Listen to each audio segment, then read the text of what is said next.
Hey guys, this is Sarah Zastro from Cultivate Balance, where we help you to manage your stress, have less pain, and live a more joyful life. Today we are talking about 7 ways to keep focused on faith even through a crisis. Through this coronavirus, it's uncertain times, uncharted territories, and keeping focused on faith is really important. I listened to a podcast called The Bible Recap, and this just really struck me today. I've been dealing a lot with feeling sort of fear and uncertainty through this crisis, and so this really stuck with me, so I want to share it with you. It's Deuteronomy verses 1 and 2, chapter 1, verse 1 and 2.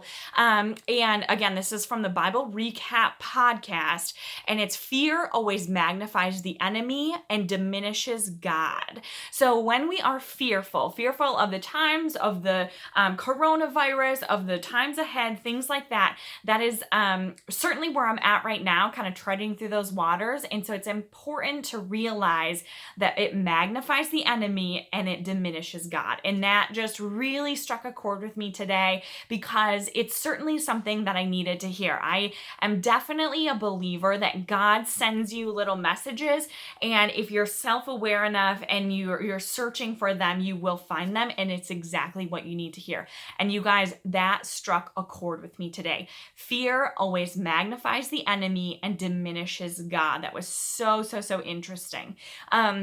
So today's video is 7 ways to keep focused on faith even through a crisis. So first off, what's really important is to start and end each day with prayer. And so this is certainly easier said than done, but I know if I wake up a little bit early than everybody else in the house, then it's easy to do. It's just kind of my quiet time. I love starting my day that way and ending my day that way, and it just really brings me peace. So start and end each day with prayer. The other thing is that I am doing a devotional right now. It's by Pricella Shirer, and it is amazing. Doing a devotional, I do mine first thing in the morning, is just a really great way to kind of anchor yourself and feel grounded in the Lord. Number 3 is a gratitude practice. I teach this all the time. You guys know it. Talk about and write down those things that you're thankful for. Get that burst of dopamine first thing in the morning or whenever you do it. Incorporate your kids. Make it conversation around the dinner table so that being grateful becomes a part of your everyday life.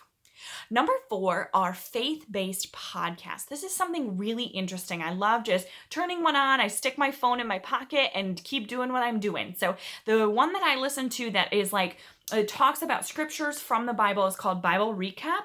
There's also another one by Annie F. Downs called That Sounds Fun, and that's a really great podcast to listen to. They talk about faith. Let's talk about faith books, faith podcasts, faith music, all these different things, and it just really helps me to feel at peace.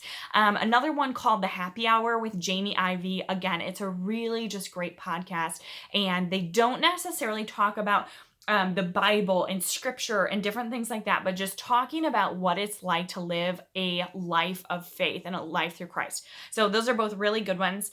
Another thing I love to do is listen to worship music. So Lauren Daigle is one of my favorite artists. She is amazing. Her voice is just like honey, and she is amazing. So I just turn on a different station on Pandora or whatever you listen to music on, and it's just a really great way, again, to feel grounded in your faith. So I listen to Lauren Daigle. I listen to now I can't remember what it is, but basically you can just search on those music platforms on streaming services, faith-based or different things like that. Another really good one is What a Beautiful Name Radio.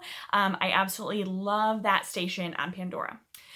Number 5 is, that was number 5, listen to worship music. Number 6 is to read Christian books. You guys, I read Rhythms of Renewal by Rebekah Lyon, and it was amazing. That book changed my life, and I refer back to it all the time.